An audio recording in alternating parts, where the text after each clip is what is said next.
Hello दोस्तों, welcome two movie honour, जहां आज मैं तुम्हें एक्सप्लेन करूंगा इट वेलकम टू डेरी के एपिसोड 7 को, जहां तुम्हें पेनीवाइज द डांसिंग क्लाउन की ओरिजिन देखने को मिलेगी। इसके पुराने एपिसोड्स को देखने के लिए प्लेलिस्ट की लिंक डिस्क्रिप्शन में है, जाकर सारे एपिसोड्स बिंज वॉच कर सकते हो। तो बिना वेट किए शुरू करते हैं। एपिसोड की शुरुआत होती है 1908 से और हमें वही मेला दिखाया जाता है जो सीरीज में पहले दिखाया गया था, जहाँ छोटा फ्रांसिस घूमने गया था और अब वहाँ पर पेनीवाइज द डांसिंग क्लाउन का शो हमें देखने को मिलता है, जिसे बच्चे काफी पसंद करते हैं। और वही हमें पेनीवाइज का आइकॉनिक डांस भी देखने को मिलता है। साथ ही इस सीरीज के डायरेक्टर एंडी मुशेटी का एक बार फिर से कैमियो भी दिखता है। अब एक्ट के एंड में सारे बच्चे स्टेज पर आ जाते हैं और बलून्स फोड़ने लगते हैं और यही चीज दूर से एक बच्चा ये सब देख रहा होता है और ये बच्चा इट है, जो यही सोच रहा है कि इस क्लाउन के पास में इतना जल्दी बच्चे आ कैसे जाते हैं। अब हमें बॉब ग्रे को दिखाया जाता है, जो अपना पेनीवाइज वाला मेकअप उतार रहा था, जिसकी एक बेटी भी है जो उसके एक्ट में हेल्प करती है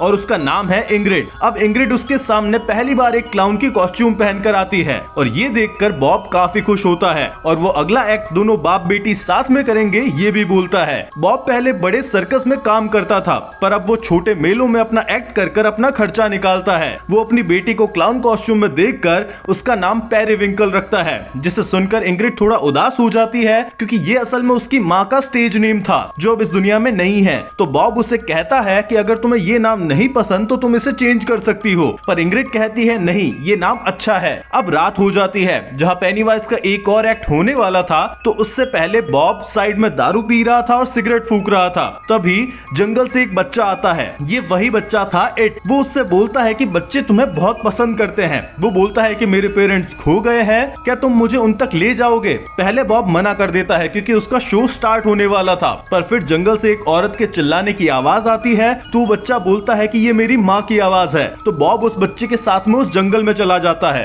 अब थोड़ी देर बाद में वहाँ भीड़ इकट्ठा होती है, जिसे देखने इंग्रिड वहाँ पर जाती है। तो इंग्रिड को वहाँ का एक आदमी एक रुमाल देता है जो जंगल के पास से मिला था और उस पर खून लगा हुआ था। वो रुमाल था पेनीवाइज का। वो लोग बोलते हैं कि ये काम शायद भेड़ियों ने किया होगा। ये सुनकर इंग्रिड रोने लगती है, मतलब बॉब ग्रे को इट ने मार दिया था। और क्योंकि बच्चे इस क्लाउन को बहुत पसंद करते हैं, तो इट ने उस क्लाउन का रूप ले लिया। अब कहानी वापस प्रेजेंट में आती है, जहां एपिसोड 6 के लास्ट में वो सारे हरामी लोग ब्लैक स्पॉट वाली जगह पर आ गए थे। वो अंदर जाते हैं हथियार लेकर और बोलते हैं कि चुपचाप हैंक को हमारे हवाले कर दो, हम बाकी किसी को भी कुछ भी नहीं करेंगे। और इन सभी हरामी का लीडर वही चीफ पुलिस वाला था। तो डेक वहां पर आकर बोलता है कि तुम्हें किसी ने गलत इंफॉर्मेशन दी है, यहाँ पर हैंक नहीं है, तो तुम लोग यहाँ से चले जाओ। पर वो हरामी गोरे बात मानने को तैयार नहीं थे। तभी हैंक अंदर से बाहर आता है और अपने आप को उनके हवाले करने के लिए तैयार हो जाता है, क्योंकि वो बेकार का खून खराबा नहीं चाहता था, क्योंकि उसकी बेटी भी वहीं पर थी। पर वहाँ के ब्लैक ऑफिसर्स हैंक को रोक लेते हैं कि तुम्हें उनके साथ जाने की जरूरत नहीं है, और वो सभी भी अपनी गन्स निकाल लेते हैं, जिसे देखकर चीफ अपने साथियों को हथियार नीचे करने को बोलता है और वो सभी बाहर निकल जाते हैं। पर वो थे तो हरामी, तो वो लोग बाहर से उस जगह के सारे गेट बंद कर देते हैं और उस जगह को आग लगा देते हैं। अब धीरे धीरे आग बढ़ने लगती है।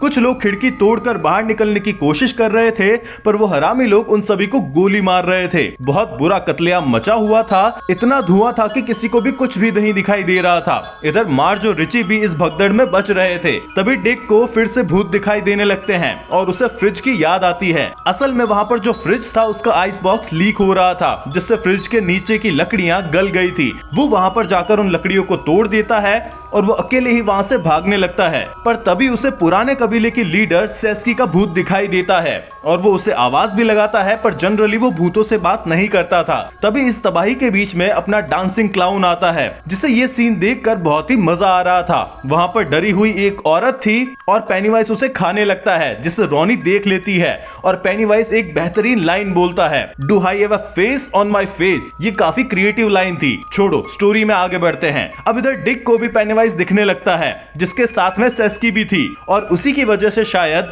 डिक अब बच्चों की हेल्प करता है और वो विल, रॉनी और हैंक को वहां से बाहर निकालता है। इधर बाहर हरामी लोग ये सोचते हैं कि ये सब मर जाएंगे, तो वो वहां से चले जाते हैं। पर इंग्रिड के हस्बैंड मिस्टर कर्श की गाड़ी खराब हो जाती है और वो स्टार्ट नहीं होती और वो अकेला रह जाता है। इधर डिक रिची और मार्च को भी अपनी तरफ बुलाता है, पर वहां की छत टूट जाती है और आग ज्यादा बढ़ जाती है।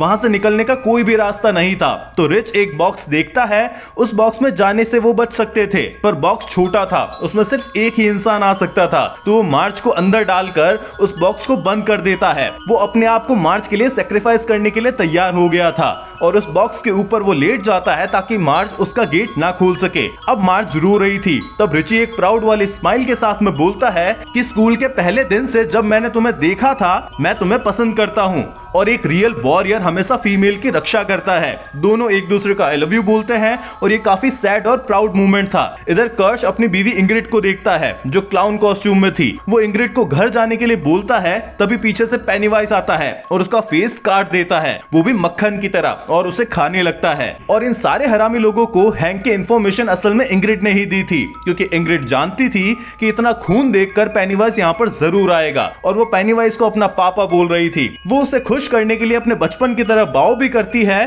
तो पेनीवाइज उसे गले मिलने को बोलता है और कहता है कि तुमने बहुत अच्छा काम किया है, पर अब मेरा पेट भर गया है और मैं सोने जाऊंगा, सीधा 27 साल बाद जगूंगा। और वो वहां से जाने लगता है, पर इंग्रिड उसका हाथ पकड़ लेती है और उसे रोकती है, जिससे वो सन की पेनीवाइज गुस्सा हो जाता है और इंग्रिड समझ जाती है कि मैं ये गलत आदमी से पंगा ले रही हूँ। वो कहती है कि मेरे पापा कहाँ हैं, तो पेनीवाइज बोलता है कि उसे तो मैं खा गया और वो मेरे अंदर ही है। और वो अपना मुंह खोलता है जिससे वो डेड लाइट्स दिखती है और उन्हें देखकर इंग्रिड हिप्नोटाइज हो जाती है। असल में ट्रू फॉर्म की बात करी जाए तो इट की ट्रू फॉर्म यही 3 डेड लाइट्स है और यही सेम हमें इट की ओरिजिन वाले एपिसोड में भी दिखी थी, जब वो मीटियोर से ये 3 लाइट्स निकलती है। अब यहाँ आग शांत हो गई है और फायर ब्रिगेड वाले आ गए थे, जो आकर मार्च को उस बॉक्स से बाहर निकालते हैं, पर रिची मर गया था, जिसे देखकर रॉनी, विल और मार्च काफी दुखी होते हैं। उस हादसे में एक और लड़की बची थी जो अब सदमे में थी और इंग्रिड भी बाहर पड़ी मिलती है, जिसे अब होश नहीं था।